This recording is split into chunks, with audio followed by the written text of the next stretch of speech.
Education, what that means. Yes. Financial education, what that means. How does it pertain to you? Keeping costs down as far as like financing, school and what things you need to consider for this cost. Understanding the cost that you'll be paying. We're going to talk about financial aid in depth, about the applications and what terms mean, and some other aid options, and of course, leave some time for some question and answer. So if that sounds good to you, we're ready to go. So I always like to start with asking a couple of questions to engage, which if the chat is turned off, that's fine. There won't be too much engagement in there, but what's your financial IQ? So when you think about that, and just think about this to yourself, of course, how do you understand your finances? Is this something that you are very apprehensive about? Do you know a lot about financing? Do you know about loans, interest rates, where to look for scholarships? Do you know if you're in a different country, what the conversion rate of money would be here? So all of these things, do you have apps to use for your like banking and or savings? All of this builds into your financial IQ. There's no like set number like a SAT score or something. It's pretty much all the knowledge that you will be getting throughout your time. So when you think about your financial IQ, what are things that can be done to help you with this? Is it, spending wisely, having a plan? Is it actually, and identifying the things that make you stressed about money? So think about that throughout this journey, and we will be able to, help you along the way. But so some of the things that we want you to think about and why financial education is very important is for you to identify, hey, what can I do with the money that I have available? How do I get more money? And how do I make sure that this is working towards my goal of attending graduate school? Some things we would like you to think about is, do you have emergency resources to cover a $500 emergency? Like if your phone breaks or if your computer breaks, unfortunately, do you have insurance? Do you know what your credit score is, which may or may not impact you being able to get an apartment if you are coming to graduate school in New York City, if you don't already have one, or you getting a type of loan that you may or may not need in order to finish paying for school. So some of those things might be necessary. And then what is your comfort level? How comfortable are you discussing your finances? I mean, with our office, most people have to get comfortable real quick in order for them to get the help that they need. But how comfortable are you sharing, certain things with your family, friends, support system? So that's what your IQ is building into. So what are we? We're financial literacy, where our office is financial education because everybody has some level of education around money. We do more than just budgeting. We basically want you to feel confident and informed about all of your financial decisions. So your applications that you're going to, no matter what your financial background is, whether you have lots of, help with this or are doing this on your own. We, in our office, we work with lots of office grad admissions here, financial aid. We provide students with the tools they need to manage your finances. So how does that look? Well, first of all, we were established in 2018, and student success is our priority. Success to us means that you're able to meet with us one-on-one. You're able to have like some kind of tracking or spending plan. We do presentations and workshops. We have a great financial education platform that you can use. Whether or not you come to NYU, we'll make sure you have access to it. There's ways that you can get more comfortable and confident and knowledgeable about the different finances and the different ways that you're able to pay for school. And while great scholarship is important, and maybe assistantships and maybe loans, we want to make sure that you understand all of those things that are being asked of you, so that way you're making the best financial decision for yourself. So with that being in mind, I think this is for my next, I'm sliding this over to Olga because she's going to talk about how we do the things that we do here. Hi, everyone. Just like Natasha mentioned, my name is Olga Baez, and I'm one of the financial education specialists here at NYU Financial Education. So there are 6 core concepts of financial education that are part of our philosophy, one of them being plan. We want students to learn how to plan for their financial expenses, and we want them to create strategies in order to reach those goals. Next up, we have earning. It's important to know your earning power and how much money you have access to on a monthly basis. This would then help you create a budget plan and help you with your financial goals. It's important to know whether you're going to be working on campus, off campus, or you're going to use student loan money to help you with your expenses. Is your family helping you? Where are you getting your resources from in order to help you cover your cost of expenses? And it could be all of the above. You can have your family help you, have a job on campus or off campus in order to help you cover those expenses. And we do this because we want students to also learn about saving and investing. Like Natasha mentioned, emergencies happen. So it's important for you to have an emergency fund in case your phone breaks or your computer breaks. Sometimes as soon as you enrolled, something happens with the computer that you've been using for several years, and then you have to get a new one. So having a savings account will help you cover those expenses. We also want students to learn about how to protect their personal property and identity. There are a lot of scams that are currently happening, especially through social media, through the different fintech apps such as Venmo or Cash App. So we want you to be very careful about the different scams that are out there. Also, please remember that you never have to pay for scholarships. This is information that is free and is available for you to apply. So that's something else that you have to be mindful of. And spending is part of our everyday life, right? It's important to just know how to manage your money, cut back on certain expenses. And this is a great time as you're preparing to apply for your graduate school programs. It's important to manage your spending. And borrowing is a part of many students' lives, right? When it comes to borrowing for student loans, or if you have a credit card, that's all part of building your credit history as well and helping you reach your financial goals. Next slide.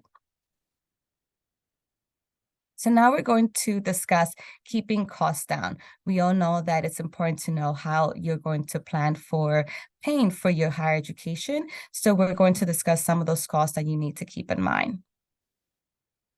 So the first one is application costs. You may be applying to several different programs, so it's important for you to know how much each application cost is going to be, and also if there are any fee waivers available to you. So it's important to do your research on that because these costs will add up. So it's important for you to have access to extra cash on the side to cover these expenses. The next expense is testing. Some of those tests, like the GRE or the MCAT, they cost between $200 to $300. So it's important to also know the type of test that you're going to take and how much that is going to cost you. Also, are you going to take a prep course? How much are those prep courses available? What is their cost? And also, are there any possibilities for you to study on your own and maybe borrow some books from the library or attend a community event where you can study together or study for specific tests? Next are the textbook options. Thankfully, nowadays, there are many different options when it comes to obtaining textbooks. You can buy used books from your local bookstore or for your institution's bookstore. You can check your local library for books and textbooks, and you can also borrow online and there are ebooks. So make sure to compare the different options that are available to you in order to keep your textbooks costs down. Next, we have living like a student. This is a great time to start preparing to live like a student again. And you want to lower your costs and expenses, right? If you're thinking about getting your first apartment, maybe consider living with roommates, right? To lower your costs.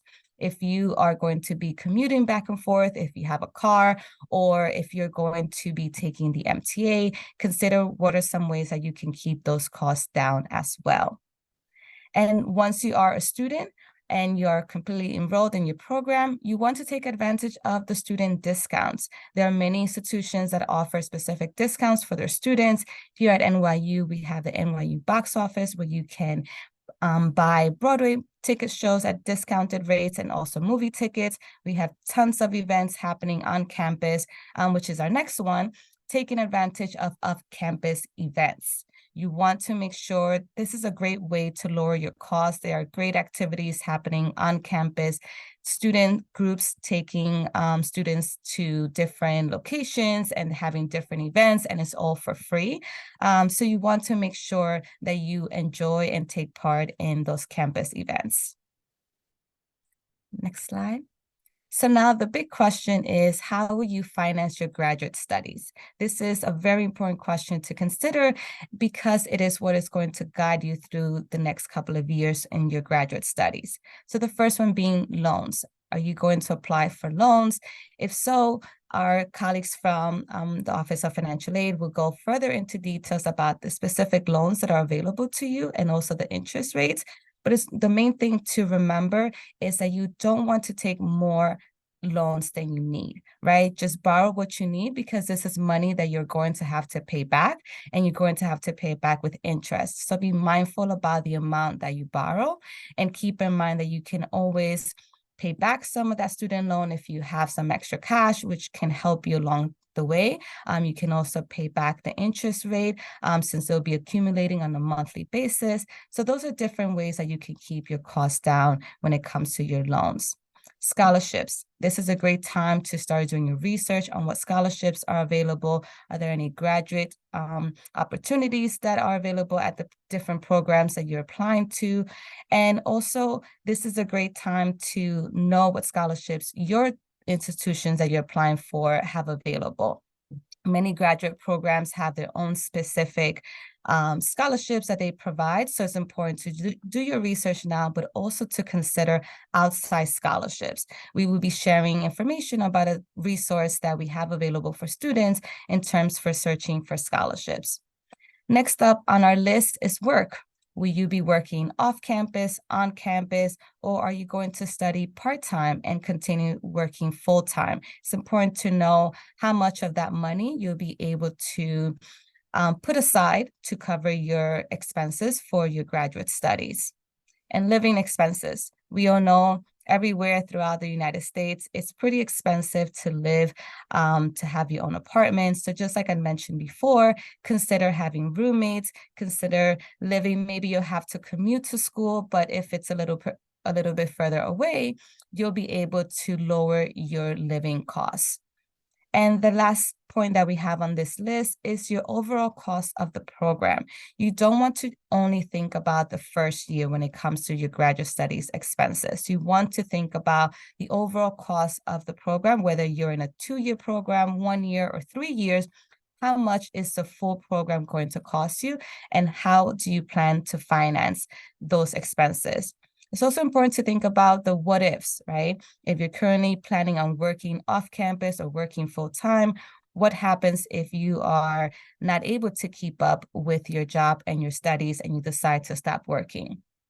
How you cover for those expenses. It's also important to just think about the overall expenses and also the interest rate when it comes to the loan amount that you'll take out, because you don't want to only think about the loan that you'll take out for the first year, but you want to think about the loans that you'll take out for several of the years of your studies in order for you to know how much at the end of your program you'll have to pay back. Next slide. So we wanted to briefly touch upon credit score and the importance of knowing what your credit score is and also your credit history. So this is a great time to take a look at your credit history, make sure that your credit report is up to date. You can visit the annualcreditreport.com website, where you can get your free credit report from the 3 different institutions, the credit institutions that are available. We'll make sure to share that information with you in our follow-up email. But for now, we'll just discuss what are the components of a FICO score. So as you can see, the biggest component is the 35%, which is the payment history, and also the 30%, which is the amount owed. So this is a great time for you to make sure that you are not missing any credit card payments, that you are staying on top of your credit card payments, and also that you are not making any late payments. Late payments will lower your credit score and greatly affect your overall credit worthiness. You also want to consider how much you owe. You want to keep your balances low. If at all possible, you want to pay your balances for your credit cards on a monthly basis in full so that you have more credit access to you. The next options that we have on this list are on this graph are the 10% for new credit. So this means that every time you apply for a new credit card, that's going to hit your credit score. So if you are going to be applying for student loans this year, it's a great idea to not apply for any new credit cards unless you absolutely have to. The next one is 15% is the length of credit history. So it's important for these credit institutions to know that you have had credit for some time and that you have been responsible with this credit and that you have been paying back your credit cards on time, that you're not missing any payments. And the last one is credit mix. It's always great to see what your overall credit is based on. Is it just credit cards, or do you have an auto loan, or do you also have a student loan? This is all going to help you, and it's part of the credit mix when it comes to your credit score. Here we also have a chart that lists the credit score ranges. So as you can see, the higher the better. And this is also a great time to work on improving your credit score if you feel that your credit score is currently on the lower end. Next slide. So this is one of the resources that is available to our prospective students as well. It's called iGrad, and it's a financial education platform where you can use different tools and resources to help you with your personal finances. So one that we absolutely love to start off is with the money personality quiz. This is a great opportunity to learn how what your sentiments are towards money, how you behave towards money, and it would just give you an overall glimpse of what your money personality is. The next one on this list that we love to share with students is the scholarship search. This is an opportunity for you to start searching for scholarships. As of today, we will share the information on how to log in and register for iGrad, but you can decide on a date on a weekly basis when you're going to dedicate time to apply for scholarships. Applying for scholarships does take time, but this is a great way for you to get additional money for your graduate studies. Another tool that iGrad offers is a student loan snapshot. So this gives you an opportunity for you to see how much your payment will be after graduation based on the loans that you currently have. Or if you're thinking about taking out additional loan, this snapshot will give you an idea of how much more you have to pay back. Then they also have some budgeting tools if you're thinking about retirement, or if you have credit card debt and you want to learn how to pay that down. They have different courses available on iGrad. Next slide. So this is how you log into iGrad. You would visit nyu.igrad, and then you will select the sign up with your personal email, and then you'll select that you are a family member, a friend of NYU, and then that's it. You'll be able to register online and have access to all the different resources that we previously mentioned. Next slide. So here are some key takeaways. Financial education is for everyone. It's not just for students who are receiving financial aid. We use money on a daily basis, so it's important for everyone to become educated on personal finances. Financial education specialists are here for you during the application process. And also if you become an NYU student, we're able to help you, and even after graduation as well as an alumni. But for now, you can definitely schedule an appointment with a financial education specialist to go over any questions you may have, or if you have specific questions about searching for scholarships or just some guidance on the application process, we're here to help you along the way. And last but not least, it's important to set goals and make sure that you know what your financial goals are and how you plan to achieve those goals. It's easy to talk about applying for graduate school and not having a plan. It's going to be it's crucial. It's important for you all to have a plan when it comes to covering your expenses for your higher education. And now I will pass it over to my colleagues in the Office of Financial Aid. Thank you so much, Olga. So like Natasha mentioned, my name is Alvaro Garcia, and I am a financial aid assistant director of financial aid counseling. I used to be a financial aid counselor, now I'm an assistant director, and I always forget. But thank you so much. So next slide. I'm going to start with breaking down what the cost is and how to understand what your cost of your education is and what the cost of attendance is. So what is the cost of attendance if we break it down? It's tuition and fees, housing and food, books and supplies, transportation, health insurance, technology, and personal and miscellaneous expenses. And all of these things are general costs that you have to think of as a student. It's not just your tuition and fees or what you owe NYU. It's also just a more holistic view of what it is going to cost you to be a student. So let's break it down. When we look at tuition and fees, it's what NYU is going to be charging you. If you decide to live on campus, NYU is also going to be charging you for housing and food. If you don't decide to live on campus, then housing and food is a cost that you have to think of, because you obviously have to get an apartment, you have to pay for your food, and that's something that's going to be separate from what you're going to be billed for. Books and supplies are going to be very individual to the student and the program that you're in. So it can vary on how much it's going to be for each student. Transportation in New York City is great. It's just the Metro card, and once you have your Metro card, you can pay that $3 and you will go anywhere you want. But it is something that you have to take into consideration, because we're not a closed campus. New York City is our campus. And you also want to be able to enjoy New York City. New York City is a great and beautiful city, and there's a lot to do. You want to be able to put that into your costs. Health insurance is very important to have. We offer health insurance here, but if you have your own health insurance, if you are admitted, you can contact our Student Health Services Center, and you can get our health insurance charge waived. Technology is your laptop, it is your iPads, it is your cell phone, it is internet, it is anything that's going to help you, with your education. And it is, since we are in a very technological world, that is something that is going to be a great cost, and it's going to be part. And some programs even incorporate that into what is part of the cost, because you have to use a lot of technological things. Personal and miscellaneous things, you want to be able to entertain yourself. You want to be able to, like I said, enjoy the city. You want to, if you make friends, and you want to be able to go out with them on the weekends, and it's part of your own mental health. It's part of your personal health.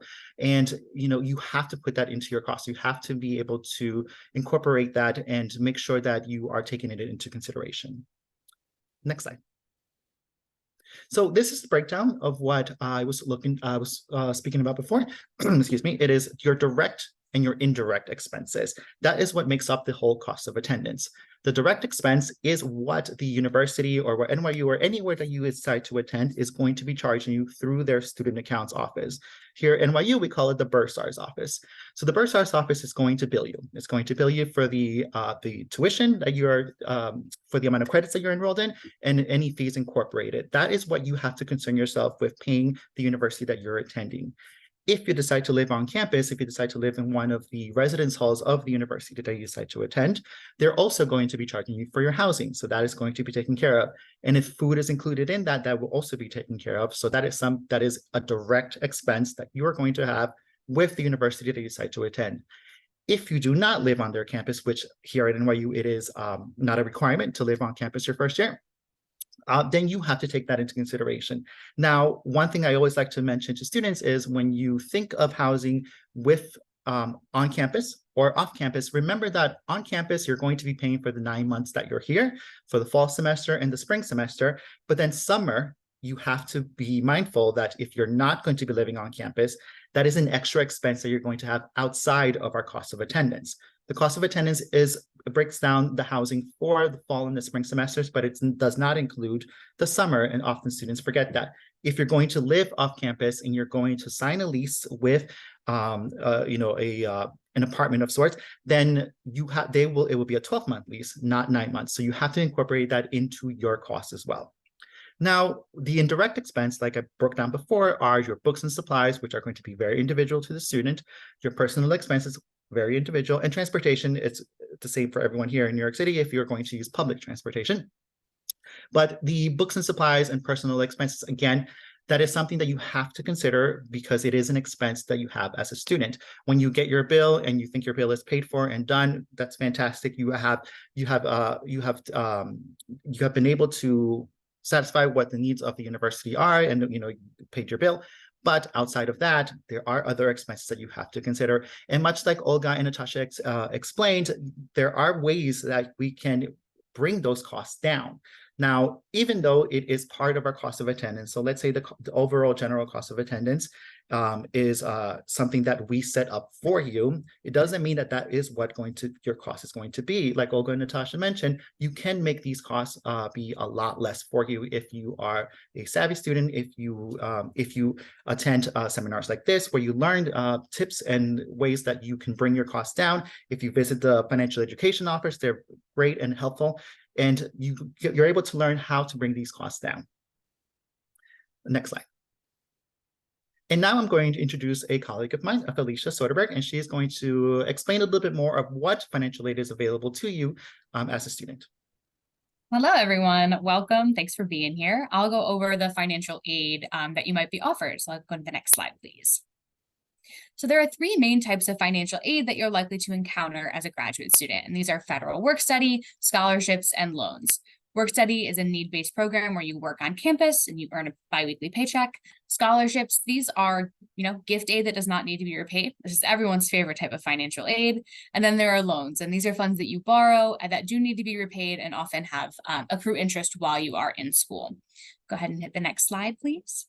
So for scholarships at NYU, each graduate division has their own scholarship criteria. So we really recommend that you reach out to that division specifically to learn more about what their criteria are. Some programs may require that you file the FAFSA, some may not.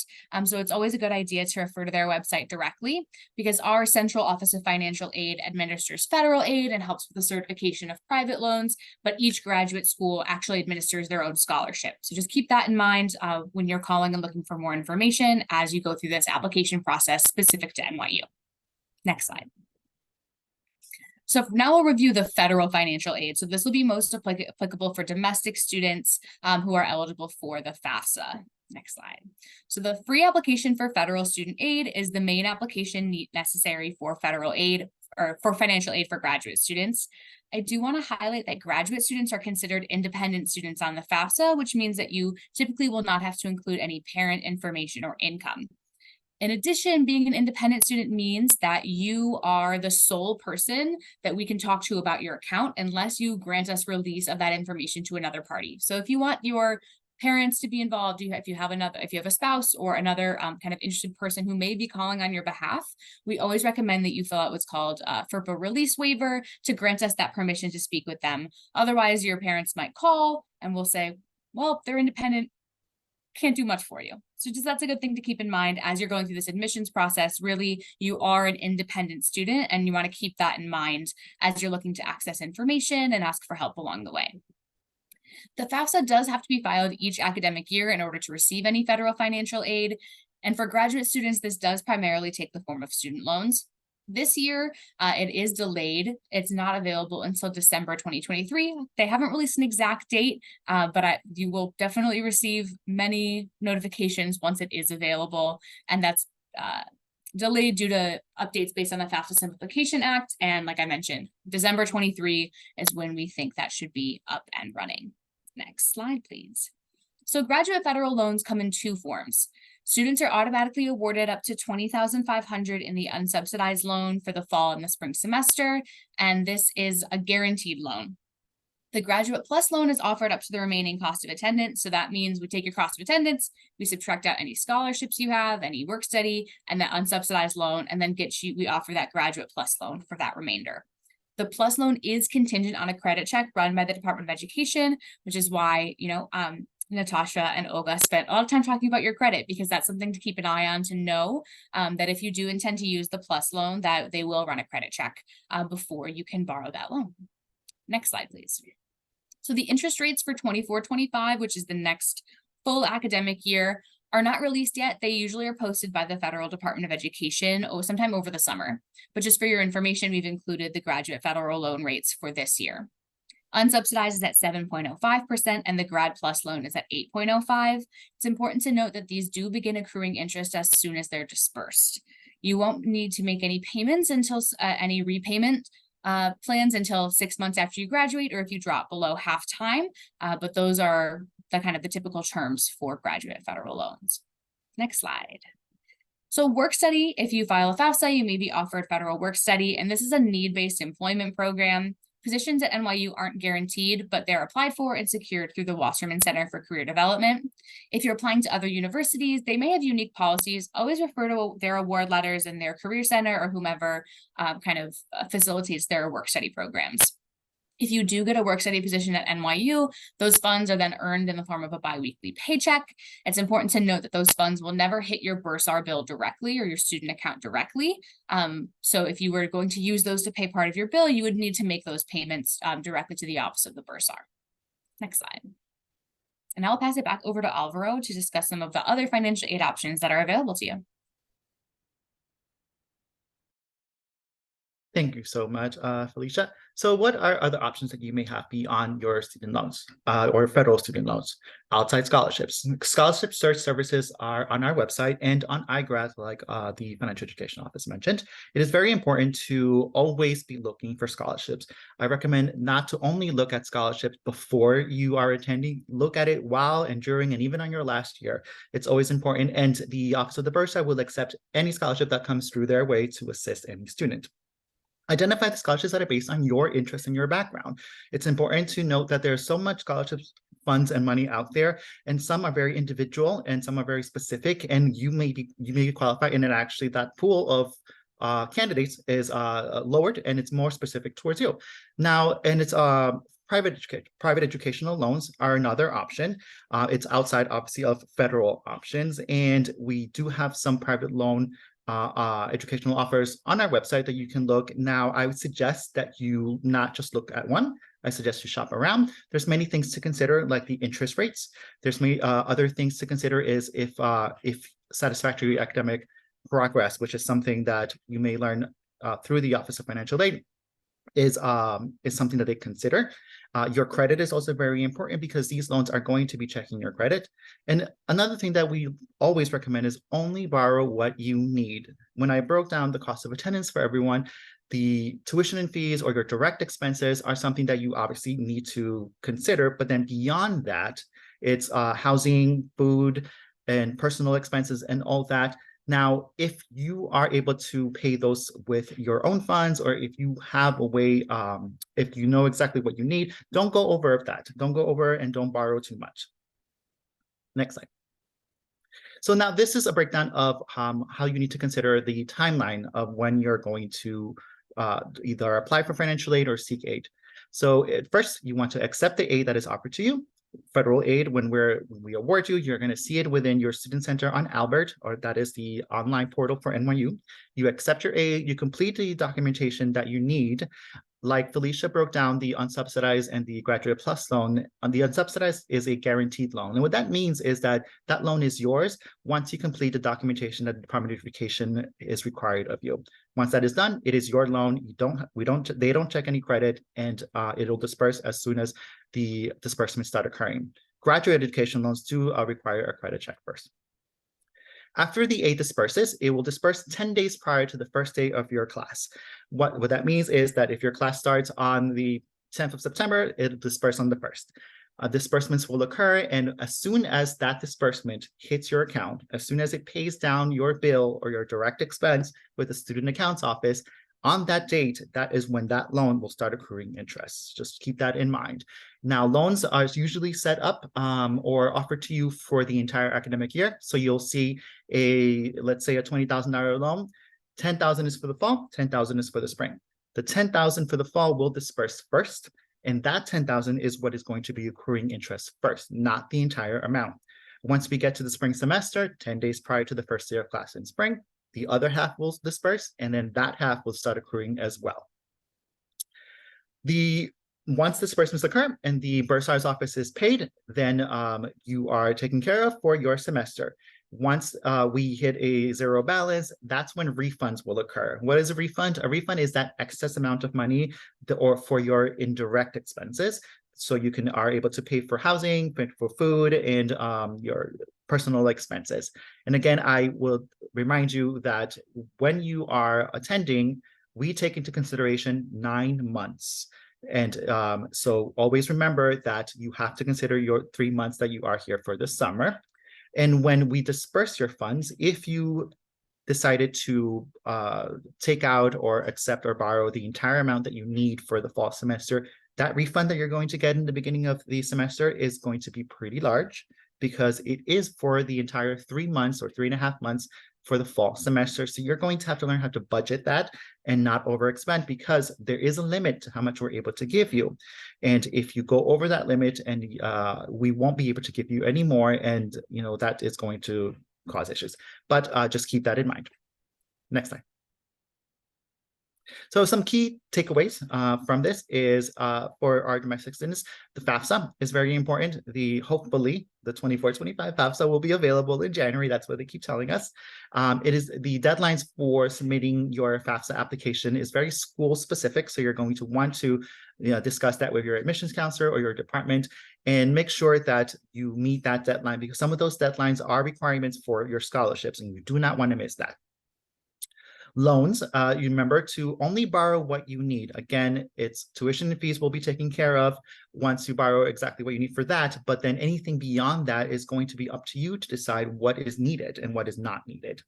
Have a plan for the interest rate and the repayment options. Once you're ready to graduate, just you're in your last term, visit the financial education office, have a conversation with them, and they will help you understand the repayment options that you may have.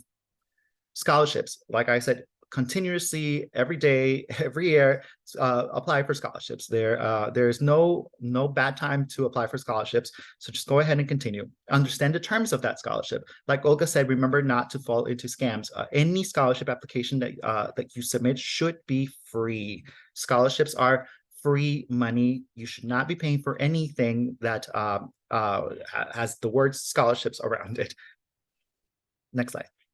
Oh, so we're all done. Thank you so much for listening. Now we're going to enter into our Q&A option, and I will pass it off to Natasha. Thank you, Alvaro and Felicia and Olga. And I just want to wrap up a little bit and tie it all a little bit together before we start the Q&A. So you've heard a lot about financial aid, the different loans, the different grants and scholarships that you may be eligible for. You might have heard things such as fellowships or an assistantship, things that are money that can help you while you are in school. You might be thinking, how do I know how much I need to borrow? A simple thing to do at this point in your career, as you're looking at the different schools and the programs and planning that out, look at what your budget is. Look at what you're spending now. Are you drinking coffee out now? Okay. Is that something you're going to plan to do? How often, as Alvaro mentioned, are you trying to go out and eat? New York is wonderful and great. It can be expensive. Are you great at making food at home or in your own, environment? That might be something that you might want to rely on. The ways that you can plan, the better you plan as far as like what you might need to spend, can help overall with what you may end up, needing to acquire via scholarships and or utilizing loans. So we want you to get ahead of that and think about that. So I believe we are on for the question and the answers at this point. Let's see.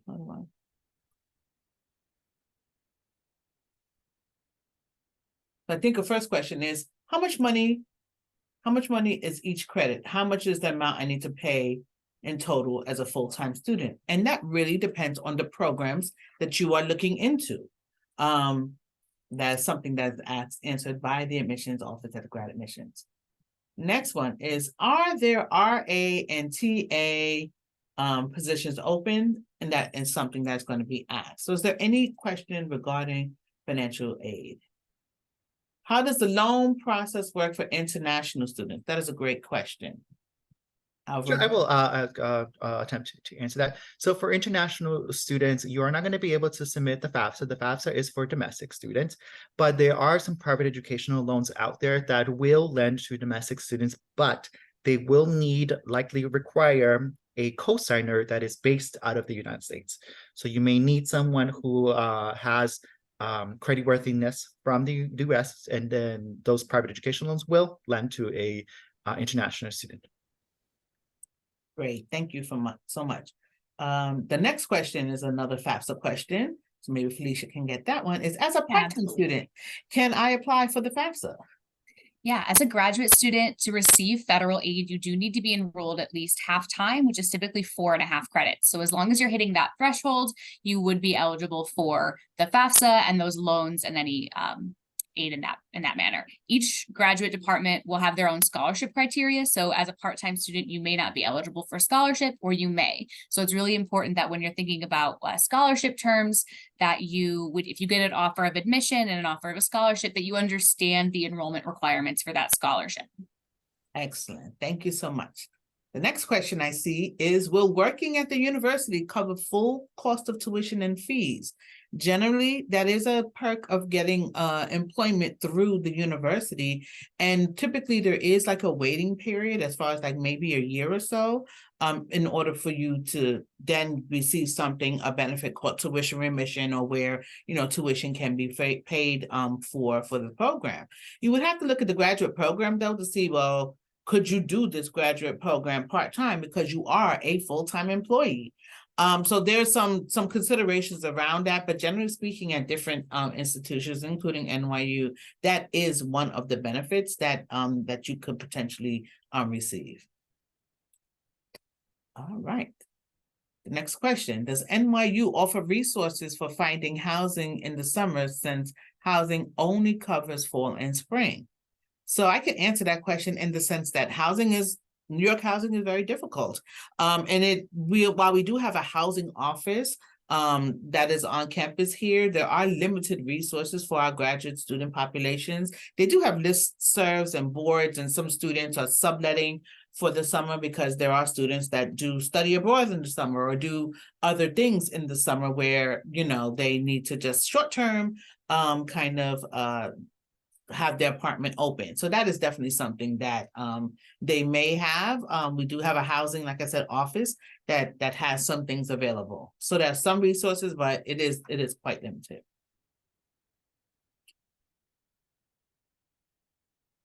I'll answer. So as an independent student, what are we eligible for more financial aid through the FAFSA? So as an independent student, like Felicia said, when you're submitting your FAFSA, it's only going to consider your financial information. But for the most part, submitting the FAFSA is for graduate students. It's more or less a formality because the aid that is going to be offered to you is just the unsubsidized loan and the Graduate Plus loan. There are no grants or subsidized loans offered to students. So your financial need, which is what the FAFSA usually helps us evaluate for undergraduate students, is not necessarily going to be considered or highly unless you want to seek work study. Federal work study, which is offered through the Department of Education, is something that is based on financial need. And when you're submitting your information on the FAFSA, if you're submitting just your information and you are not currently working or you have a low income, it is only going to consider yours. It is not going to consider your parents or your family's financial information. So technically, yes, there will be more access to things that are based on financial need, but what the federal government offers is not necessarily anything that has financial need related to it, except for federal work study. One thing to consider, though, is some departments or some schools will want to consider your financial needs. So yes, so that it will be very important to submit your FAFSA, so that department or that school will look at your FAFSA and consider it and offer you a need-based scholarship, as opposed to a merit one. Merit ones are not going to look at your financial information. They're not going to look at your FAFSA, but a need-based one is going to look at that information. And if you are a student or if you are an independent student who doesn't have a job or has low income, it is only going to consider yours. So yes, you may be eligible for additional funds just because you are, it's only looking at you. Excellent. I think, Felicia, you're going to take the next two questions. Yeah, so there's two questions in the chat about, do I need to be admitted to NYU prior to applying for the FAFSA? And then about your eligibility. So I'll kind of talk a little bit about that. So you would want to apply for FAFSA at the same time as you're submitting your admissions applications. The specific due dates will depend on whether your program requires it for scholarship consideration. But in order to apply for FAFSA, we recommend that you do it as soon as it becomes available. That way you've got it on file with us. And if you're admitted, we can provide you with a financial aid package. If you have an overseas degree, but you're a US citizen, you would still be considered a domestic student for the purposes of applying for financial aid. And you would use that to apply for the FAFSA. Excellent. Alvaro, I think you have the... Yes, thank you, Natasha. So how can I work at the university? Would I tutor or something like that? So Federal work study, which I was mentioning before, it is offered to students who are eligible to submit their FAFSA.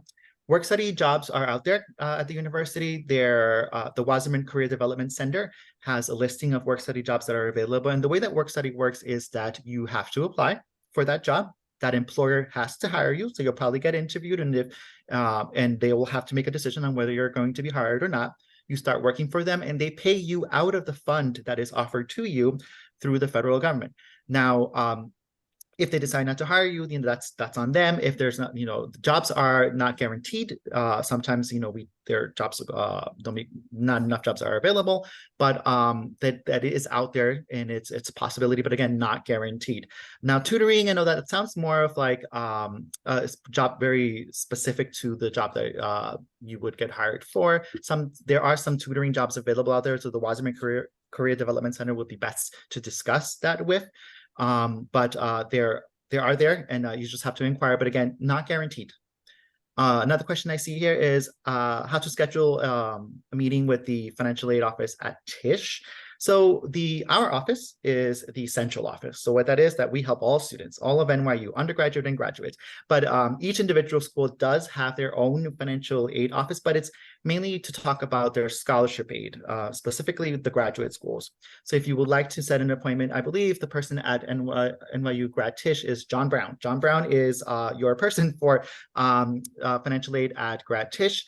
And once you start having these discussions with admissions counselors, they may lead you to be able to set up an appointment with them if that is necessary.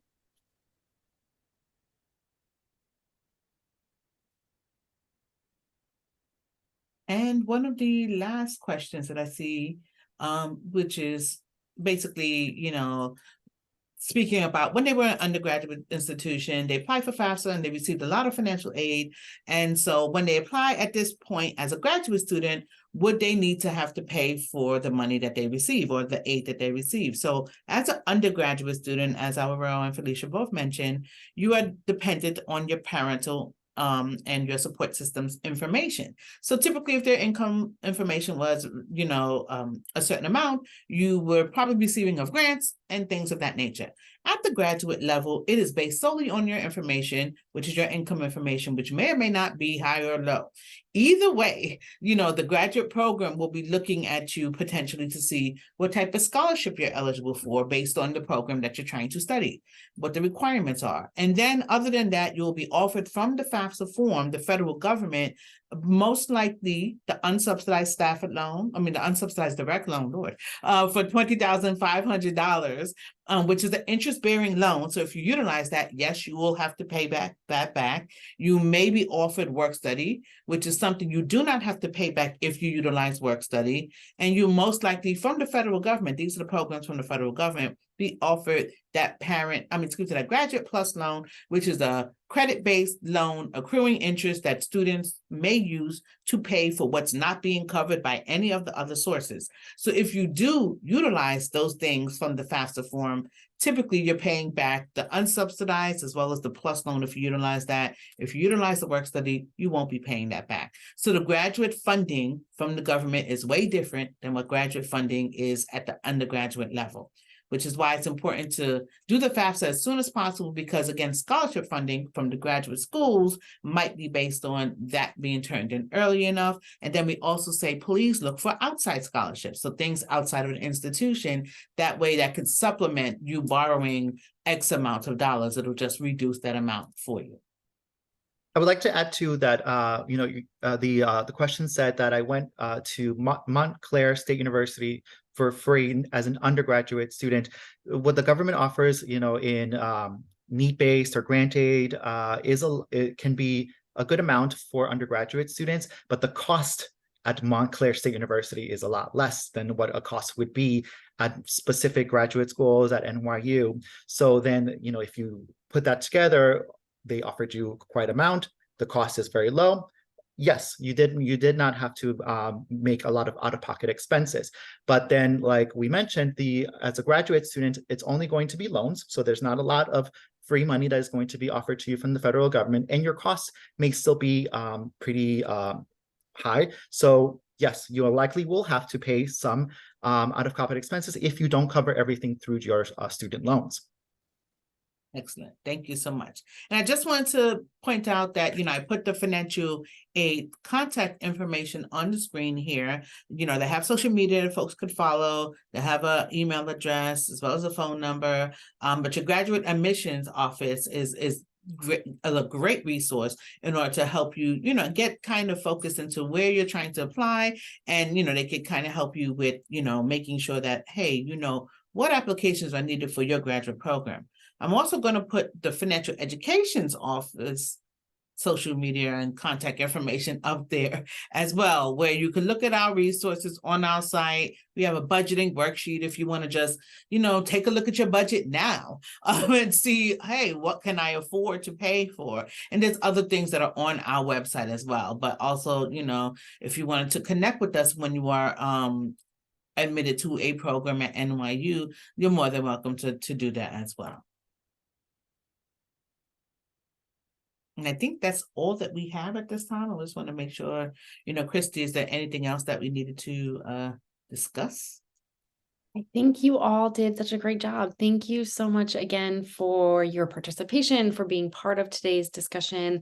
I know that there were a lot of questions and that you were able to get through those really quickly and efficiently. So I appreciate you all for taking the time. Again, thank you to our participants for joining us today. In a few days, you should receive a follow-up with the link to the recording. But again, anytime you can reach out to our office and we can connect you to anybody here on the panel, also utilizing the resources that they shared. We will also share with you a handout with a synopsis of what we covered today. So again, thank you all so much for joining us. We're really happy that you were here and hope that you found this as enjoyable as I did. So thanks again to our panelists, and everybody have a great rest of your day.